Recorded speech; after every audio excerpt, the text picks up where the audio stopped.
Hi everyone, I'm Marconi and I'm here representing Develop. So we are going to interview one of the psychotherapists specializing in EMDR in Singapore, and her name is Nav.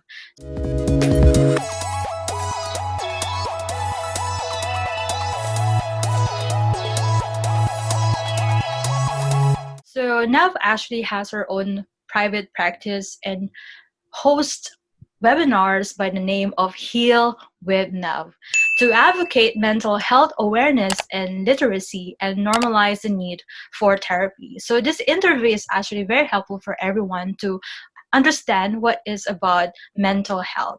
So our representing you now is Nav. So Nav will actually have a short introduction about herself for our inspiration. So hi Nav, how are you? Hi, Connie. Thank you for having me here today. Hi.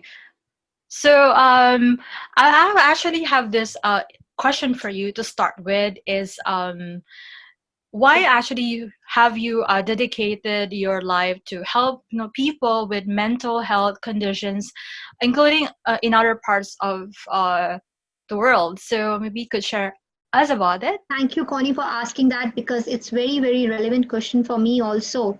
What happened, when I wanted to contribute to the society, I was in a very good, successful business. I was running a business in Singapore, but there came a point when I felt that it was not intellectually stimulating me enough, and I was not able to contribute to the society in a way which I would like to. And during the same period, my daughter got bullied in school. And that was a tough phase for us because I was not able to understand, who to turn to help for. And with all my motherly instincts, and motherly care, it all failed. And that's when I realized the importance of mental health. And I had a degree in psychology. I finished my graduation in psychology honors from Delhi University, India. But it actually enabled me with the assessment tools and not with the interventions. I felt helpless at that time, and that started my journey with counseling. And that's how I decided to be in this field of mental health and not just help my own daughter, but other people also, because I saw that gap and I saw that there is an immense need, no matter how many people get educated in this, no matter how many people know about it, we still need more awareness about mental health. So that's how I started my journey in mental health. Okay, so you mentioned about the bullying, and what age your daughter was actually in school that wherein she was bullied? She's more on the toddler or more Primary on school. primary school. So Yeah, as a primary school. primary school, so Yeah. as a parent, how did you know that she was bullied? Is it she opened up to you, or the lecturers inform you about it? No, actually, it didn't unfold it in this way. That was unfortunate because she used to keep it to herself. She didn't want it to go to school, and we kept wondering what's wrong with her. We tried asking the teachers, form teachers, school friends, but we were not aware of what's going on in at school. So one day, I actually happened to read her diary. It was infringement of her boundaries, and wherein she mentioned that I don't want to live anymore. That was the major setback for me. What's going on, and how come as mother I'm not aware of it?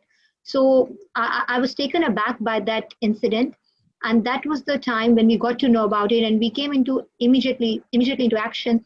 We approached the school authorities, and we understood what's actually going on. And then she slowly started opening up. But for a child to open up at that age, it's very tough. They don't feel comfortable.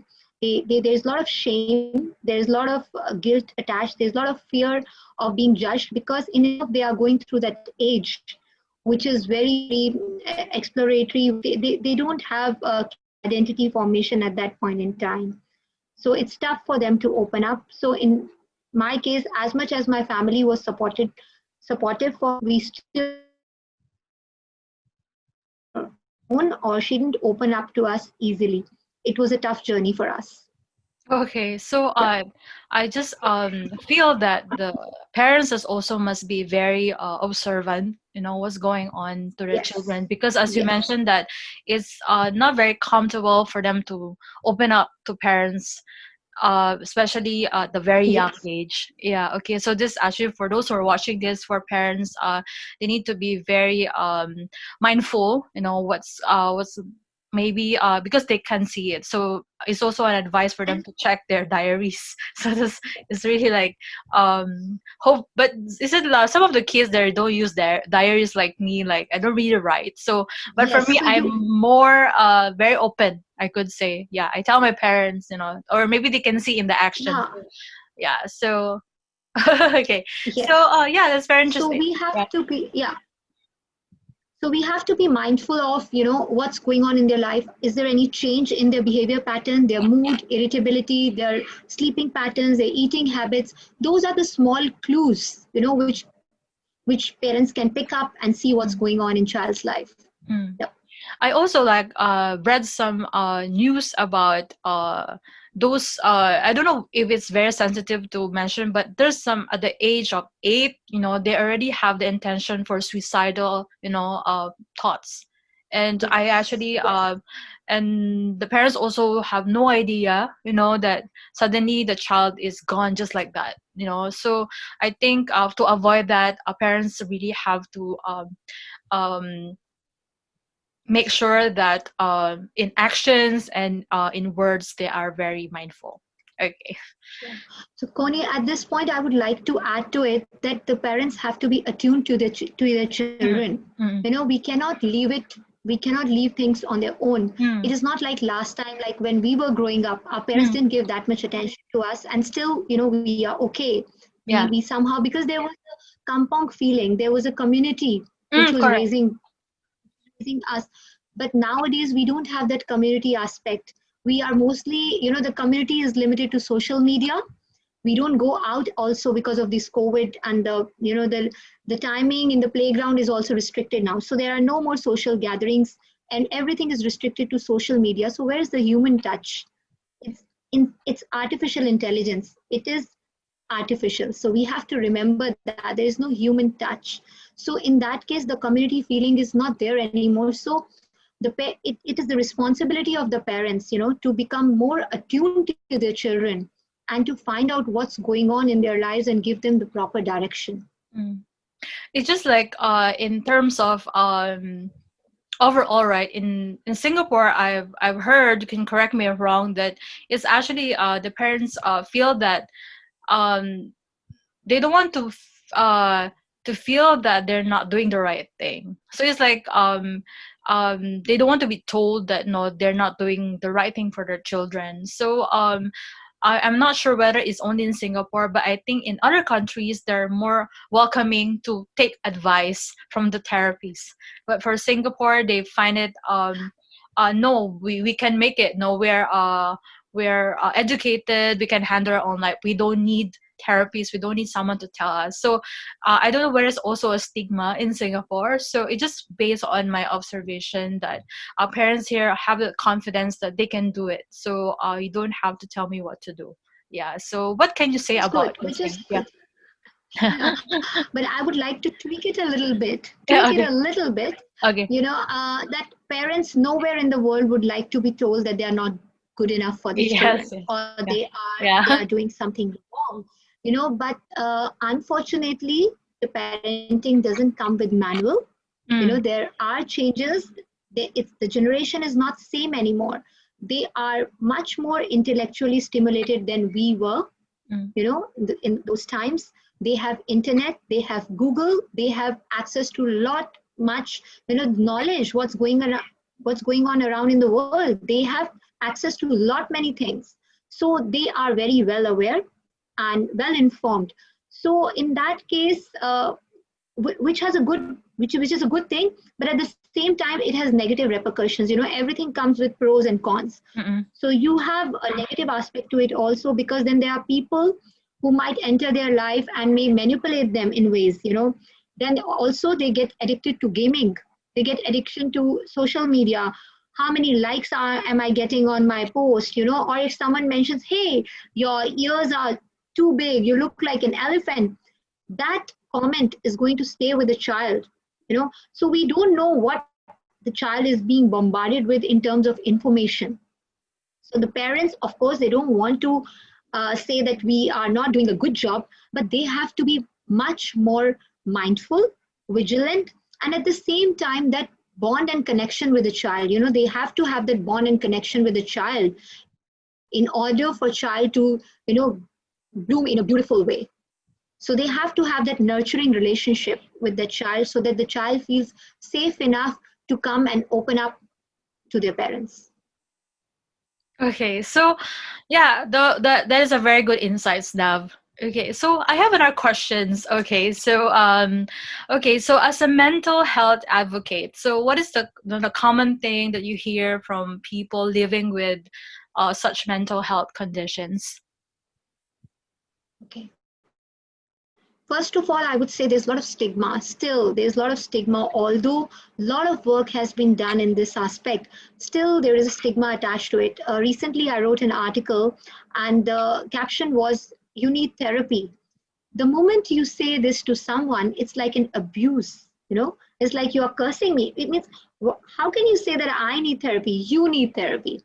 So it's not taken in a good way. People think, oh, you're abusing me. You think something is wrong with me, or Mm, it's considered as a character flaw or weakness of personality. Still, seeking mental help is still considered as a weakness in personality, but it is actually not a weakness in personality. It is not a character flaw. As we seek help for our physical illness, same way we can seek help for our mental illness. We don't tell a person who is having a cancer or a flu, get over it. Or, it's a matter of time. You will be over it soon. No. But yet, if someone is sad or someone is depressed, we tell them, hey, get over it. Think positive. You have so much to be thankful about. So all those things, and these all things come as toxic positivity. With mm, all good intent, we're trying to give a pep talk to the person, but it's called toxic positivity. mm. You cannot tell a drowning man, make a vision board for yourself. Look at the positive side. What is positive when he's drowning? How can he look at the positive side? Mm. So we have to be mindful what we are saying. We have to be responsible in usage of our language. So Yeah, now, so it means that we have to acknowledge the situation, even the negative. Like if the person say, as I mentioned, he's drowning, so we have to acknowledge the feeling that they feel bad. They're it's not good, but we could also tell them that there's there's hope. But what we're gonna do is we have acknowledge first that they're feeling bad, they're sad, they're angry, and then we provide emotional support. This is what you're trying to say now. wonderful, Emotional support, yeah, first wonderful. before giving them a Exactly, solution. Yeah. exactly. Mm, Yes, yes, yes. So basically, giving them the holding space, mm, giving them the non-judgmental listening mm, ear. mm, You just give them that space wherein they can feel, they feel open towards you. They can talk to you, and they are not feeling judged, and they feel that this person genuinely, authentically care about me, and then they will open up.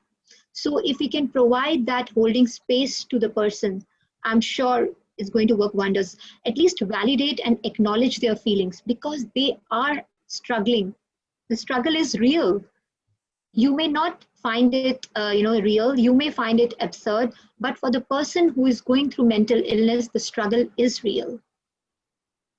so sometimes we are unable to see it, the struggle of a That's person. Sometimes I have friends, or there seems to be a very happy guy, but they tend to have a dark feelings, and then you yes, will just know that they're just disappear, and you just find out that they are have something going yeah, on in their lives. But it's like yeah. is it like more of the defensive mechanism that if you're not happy, you try to portray a positive side just to cover it up.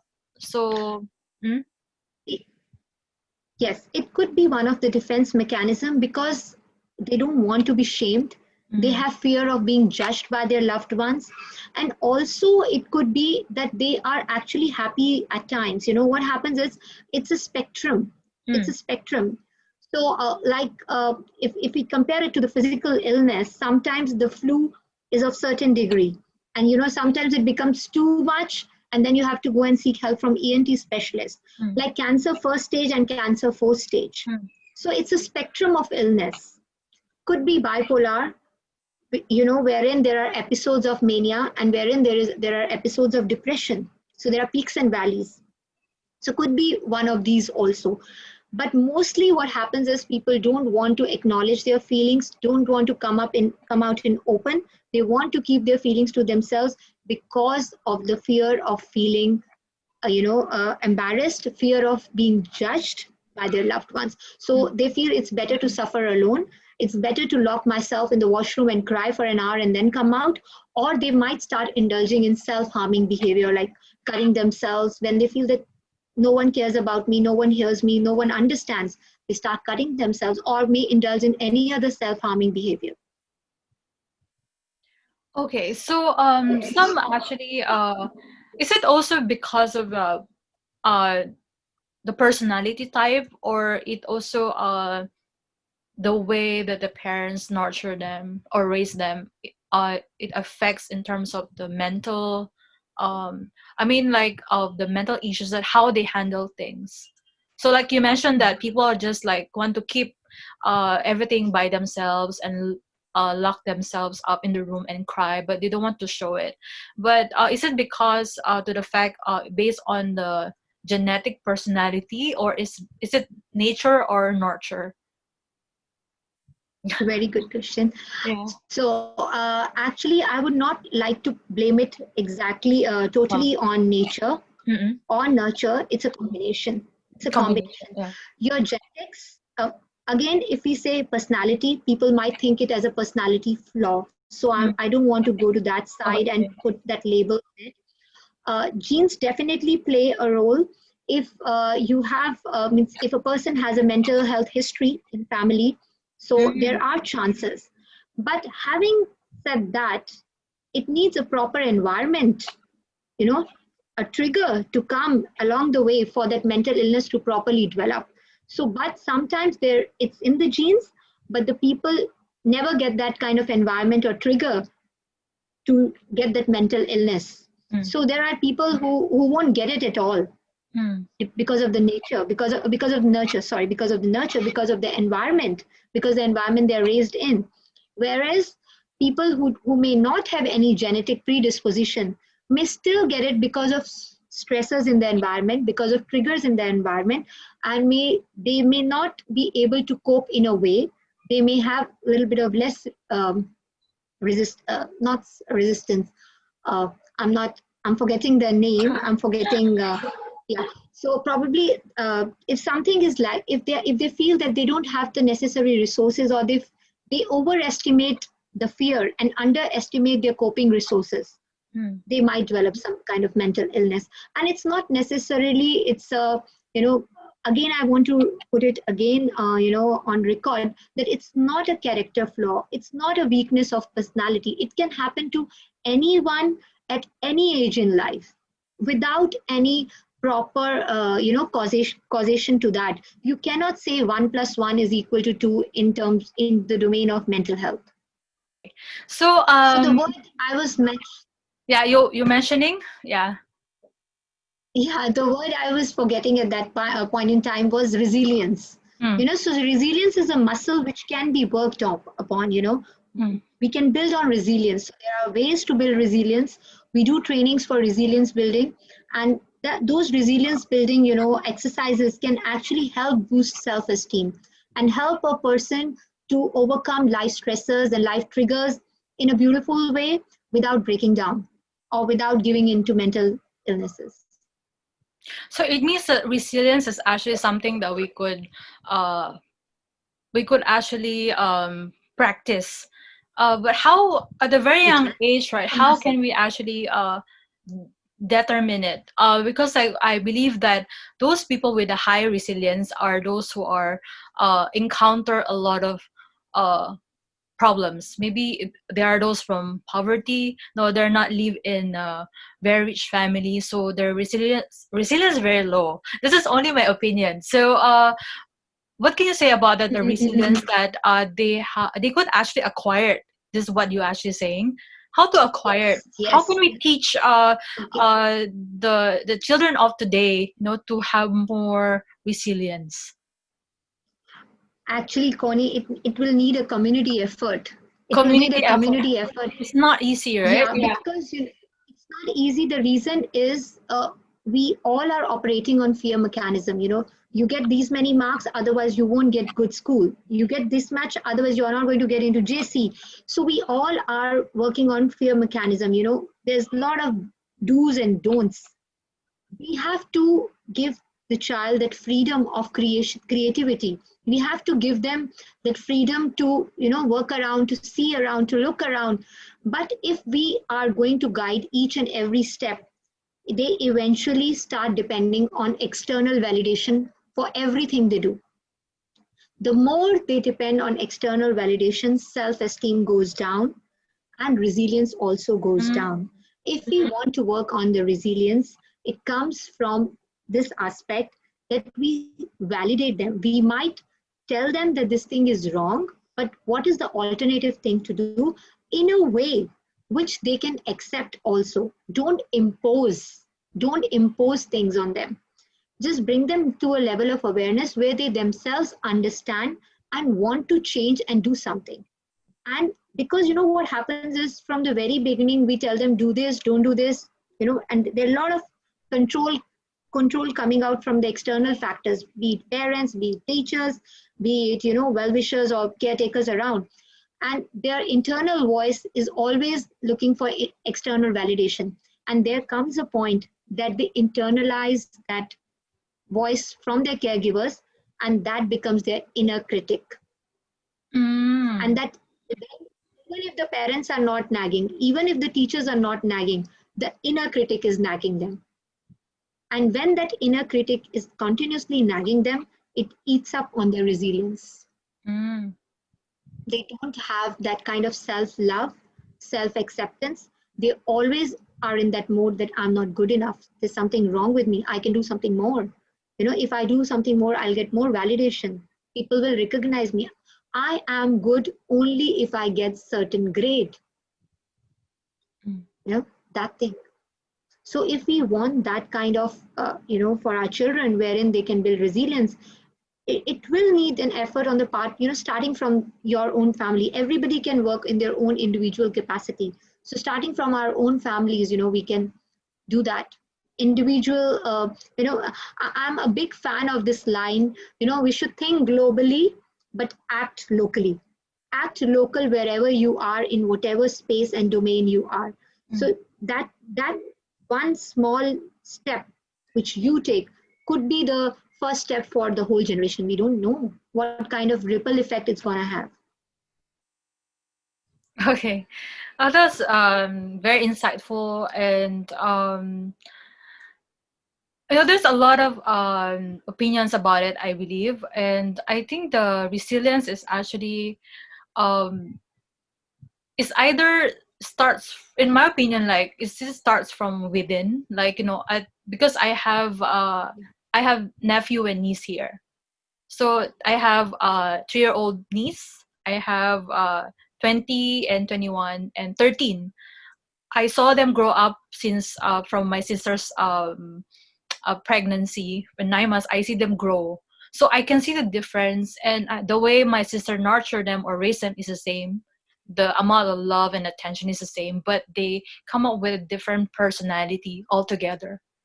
Yeah. So, but so far Exactly. I could, yeah, it's different. So then, Every mm, so I just every thought that individual is different, it's very, yeah. yeah. So but overall I could see that friends is also have a lot of influence, their circle of friends. it also affects the way they Yes. behave and their self-esteem Yeah. or resilience. So sometimes they also benchmark Yeah. their achievements based on the other people, and also the media itself Yeah. also. Yeah. Mm. The media that you And have not to be just skinny, friends. you have to be like K-pop, like you need to, for you to Exactly. look good. So this self-love and self-esteem actually is really very low because of a lot of factors, actually, not just at home but Contributing to that. externally. So I just wonder, why is it the self resilience is really built into the person to the core since he or she was born. And because like we have this like 16 personalities type, like like how you know that, right? So Anagram? the INTP, the INFJ. So uh, I believe that those are being manifested as a combination of nurture and nature. Yeah. So We can yeah, say that. We yeah, can say that. But again, I want to generate hope because resilience can be built. can be built. Neuroplasticity, yeah, There's neuroplasticity still can be hope. built. We can work on our resilience muscles. The more we use it, the more we get power in it. So the more we don't, if we don't use it, we won't be powerful in that resilience muscle. So it's up to Okay. us. We can work on that muscle and make it stronger. The more reps you do, in gym, you get a bigger muscle. Same way is resilience. Mm. Okay. Okay, that's very good and clear. Okay, so then my next question is actually, what do you wish people knew about mental health? That's quite easy for me because I want people to know that mental illness is same as physical illness. As physical illnesses can be diagnosed and you can get out of it with proper medication and interventions, same is the case with mental illness. It's very, very, very treatable. There is no stigma attached to it. The people who are suffering from mental illness, they are not dangerous. They can be very much part of the community. And I wish that people would know mental health in healing. So recovery is very much possible, and I would want people to know not to discriminate, not to stigmatize mental health, but rather, come out, destigmatize, talk about it, educate yourself, and use the language responsibly. We don't say, I am cancer. We say, I am suffering from cancer, but yet we say, I'm depressed, I'm anxious. We don't say, I'm having depressed feelings, Mm. I'm having anxiety feelings. So you see, we try to label ourselves and other people also. So I sincerely hope that by the medium of this video, people would get to know, and would adopt it also, to use the language responsibly and not label themselves or other people in any way. Mm. Okay. Yeah. Okay. So the next one is I'm interested to find out is why do you think there's a stigma associated with mental health conditions? Yeah. Initially, I would say because people felt that, okay, the community stigma actually moved to community stigma because there were myths. People were not educated. It was like, oh, mental illness means they becomes dangerous, they become Mm. violent, they are going to hit you. So that community stigma slowly seeped into the self stigma. The person who is suffering from mental illness, they wanted to keep it to themselves. How will the other person perceive me? They'll think I'm weak, and then maybe they'll isolate me. Maybe they will not want to sit with me. Maybe they would not want to talk to me. And I might lose my social connections in the form of my friends, my family, my workspace, my school. And that actually, led them to the belief that they, I should not come out in open. I should not seek help. And even if that self stigma, it actually went to a level where they started feeling that something is wrong with me. Already there is a feeling of hopelessness, worthlessness, and they start feeling the negative thoughts, automatic negative thoughts, which are the major aspect of any mental illness. They It has a snowball effect. okay, something is wrong with me, so I should not come out. People are going to judge me. People are going to judge me. There's a constant nagging. They can hear voices in their head at times.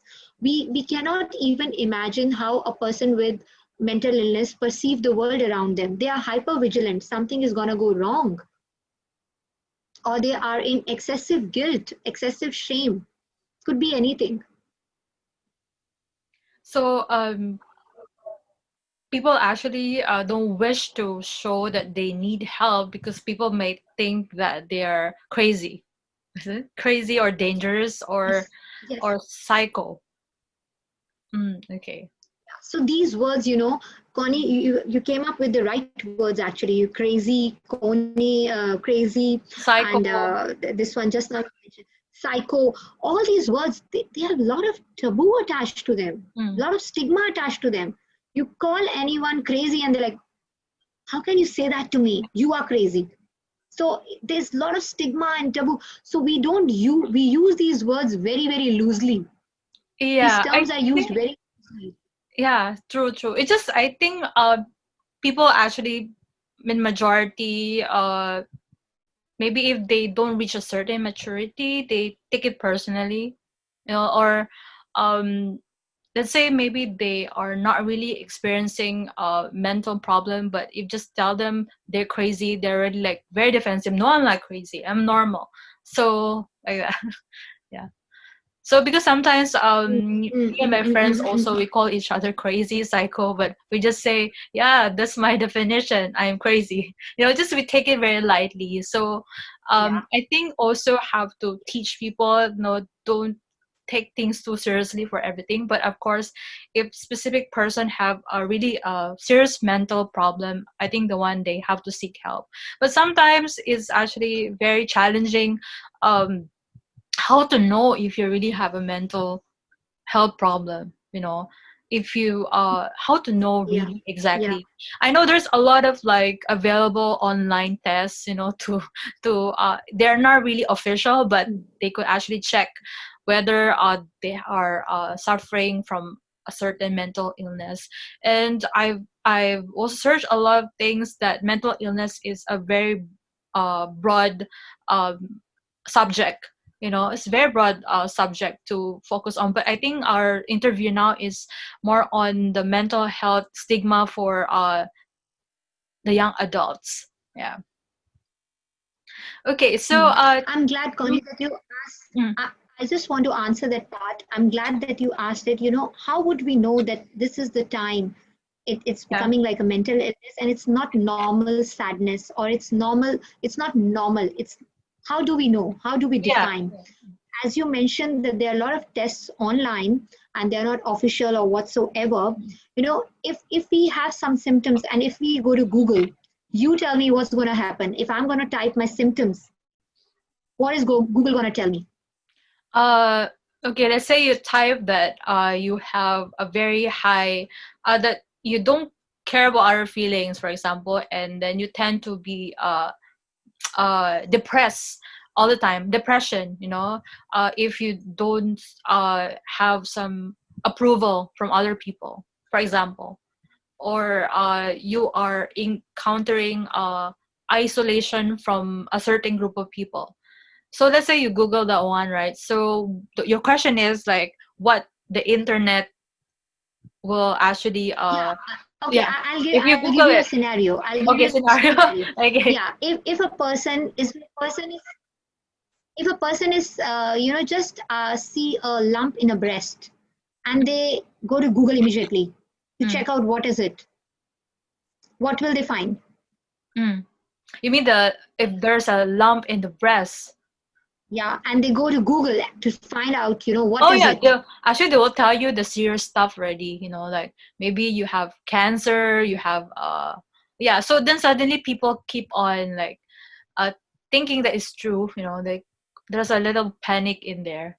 So Google Yeah, and actually how tell will you that make you feel? if You will feel very, very sad. yeah.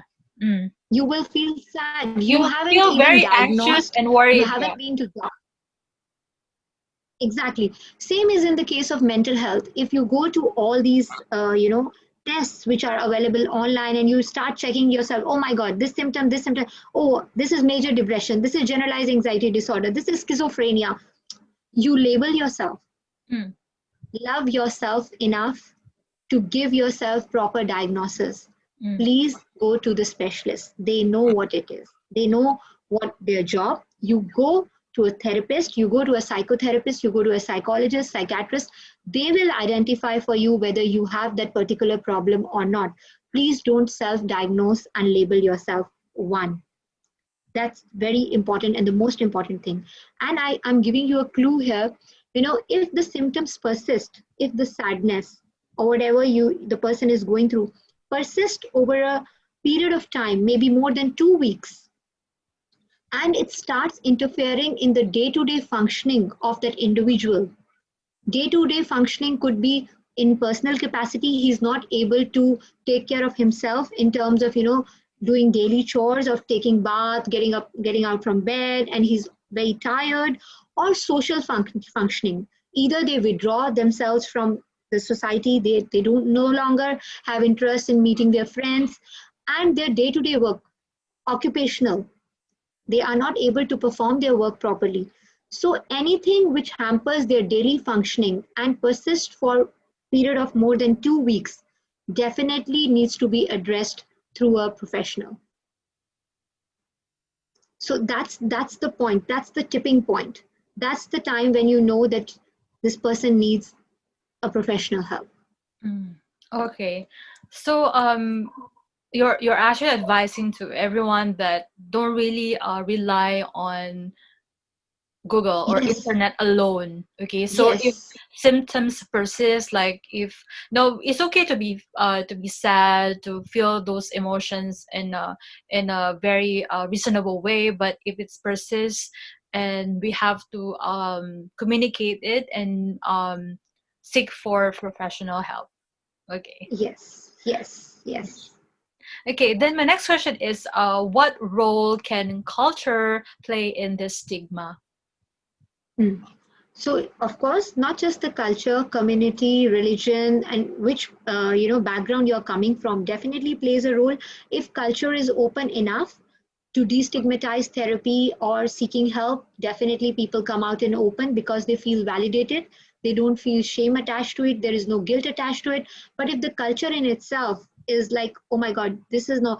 If you are having a, if you are sad or if you are having some mental struggle, go to church or go to temple or seek help from pastor or seek help from your teacher or from your mentor. Then of course that culture is actually shunning it off. That culture is actually closing it down and it's not open. So that's why there is a high need for people to be educated, for people to be aware, so that people know that it is like physical illness and it's very much treatable. Hope is real, struggle is real, and so is recovery.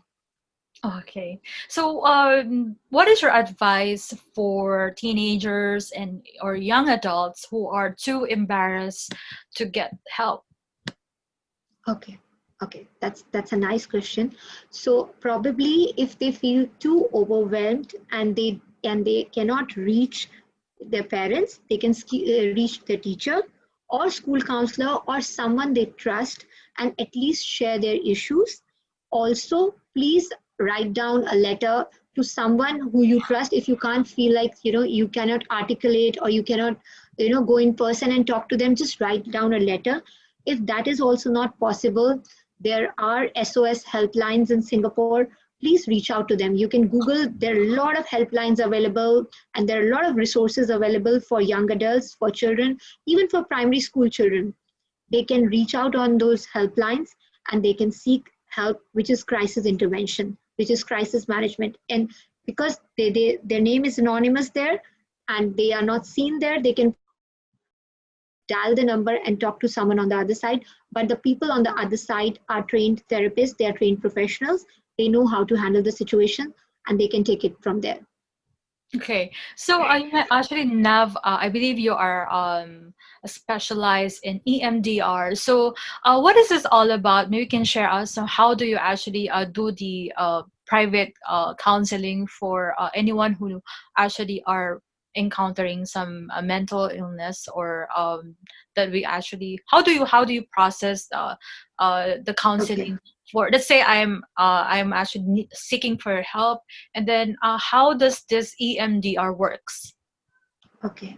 So EMDR is basically a trauma processing therapy, and EMDR stands for eye movement desensitization reprocessing. It's a big name, okay? Eye movement desensitization reprocessing. We believe that whatever our behavior today is actually affected by the traumas we have in childhood, and Mm. our traumas have actually shaped us. They left markers in our lifespan, and because of those traumas we are behaving in a certain way unconsciously. So if certain triggers us, we might behave, our reaction may be abnormal. The situation demands a particular reaction, but my reaction would be abnormal in context of the situation. So when these things happen, or when there are flashbacks, or when there is something which is bothering me from my childhood, or any traumas, the trauma could be big trauma or a small trauma wherein your boss calls you and tell you you're not good enough, or this report is not good in front of your colleagues. That's a small trauma. Big trauma from childhood could be a physical abuse, domestic abuse, sexual abuse, accidents, divorce of parents, adverse childhood experiences, anything, or the person has grown up in a abusive family. So could be anything. A trauma could be anything. Accident. So what we do is we process this trauma in through EMDR, and EMDR is a very it's an evidence based therapy which will clear trauma in very few sessions as compared to normal psychotherapy. So now the normal psychotherapy may take certain number of sessions, which could be which could range from months to years, but EMDR can clear it, in few sessions. So that's the beauty of EMDR. We reprocess the trauma. We reprocess the trauma in this therapy, and the trauma, you will remember the memory. It will still be there in your unconscious and conscious also, but there will be no emotional charge attached to it. It means when you remember that memory, there will be no tears in your eyes. You will not feel hyper agitated or vigilant about that particular incident. You can narrate that incident without feeling the emotions. Mm. And not just that, the other part of this EMDR closure is that there is the emergence of positive cognition about oneself. Like that was like someone may say, that was not my fault. I am good enough. It's okay to go through that process. It's okay that thing happened to me. I learned out of that. But that is not what therapists give to the client. It emerges from client's psyche himself. And then they own that answers. I Okay. hope I'm Yeah. to So okay. So what do you mean by because we were going to have this process actually to take the evidence from their experiences in the past. So is there such thing as a false memory? Like what if false the memory. memory is not real? So yeah. I love that question. Could be a false memory also. Could be something imaginary also. Doesn't matter. If it is affecting that person's life, we have to clear it. So it doesn't matter if it is a false memory or an imagination, or it is fabricated, and the person doesn't remember each and every part of the memory, even if it is in fragments. Even if they don't remember the memory at all, it's stored in the body. Mm. There are bodily sensations. I'll just share an example. A person came to us for therapy for spider phobia, and you won't believe the memory was of sexual abuse. Mm. She breathed, in a certain way, and she didn't like that feeling that the spider would fall, unknowingly, accidentally, because it triggers the memory of sexual abuse somewhere, which happened in her Oh, childhood. oh, okay, okay. And she had no memory whatsoever in her psyche, in conscious mind, while we were discussing, but it came out in therapy. It So came so out it in means therapy. like Once, uh she was sexually abused when she was very young, and she doesn't know what is that all about. So what she can remember is the feeling, she because you start in the body, and based so the on her body, level of understanding, the feeling is like comparative to a spider. you got it, you Okay. got it. So when Yes. she And comes to you, yeah, yeah.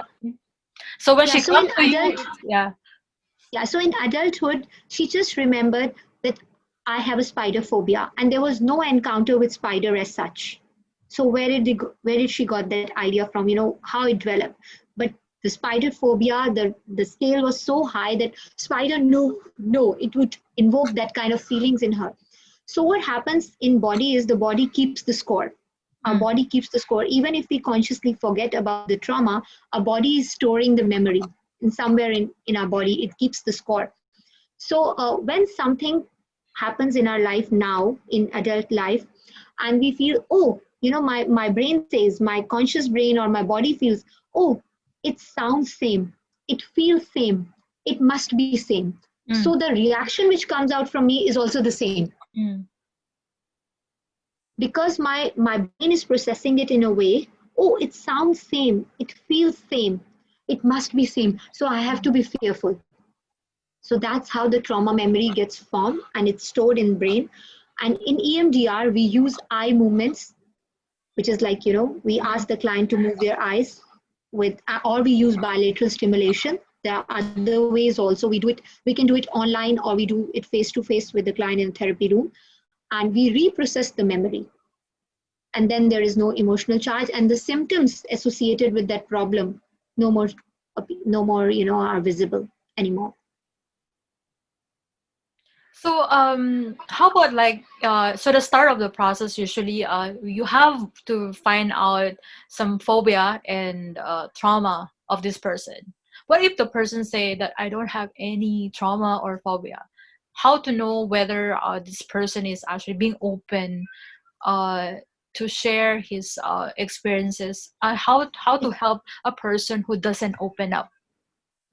Okay, so in therapy, it's not just the therapist's job, but yet it is a therapist's job in a way to bring that kind of hope, not just hope, that kind of trust, Mm, that the person slowly and slowly opens up. So it's a relationship. We don't expect the client to open up in one session. mm, mm, It might take some time, slowly, when that relationship is built, and they keep on meeting the therapist for some time, and they trust the therapist. They feel the therapist is authentic. The therapist is not judging me, and is on my side, and is probably is there to help me. When they can feel the genuine connect, when they can feel the genuine concern with therapist, they open up. They open up slowly. So we can't force someone to open up and tell us everything in one sitting, which may not happen. They may come with totally different issue. They may come up with different, I'm having problems with my colleagues, and this is the issue, I get angry. We don't know. We start the therapy. In the process, trauma mm. may emerge, and when it emerges, we clear it EMDR.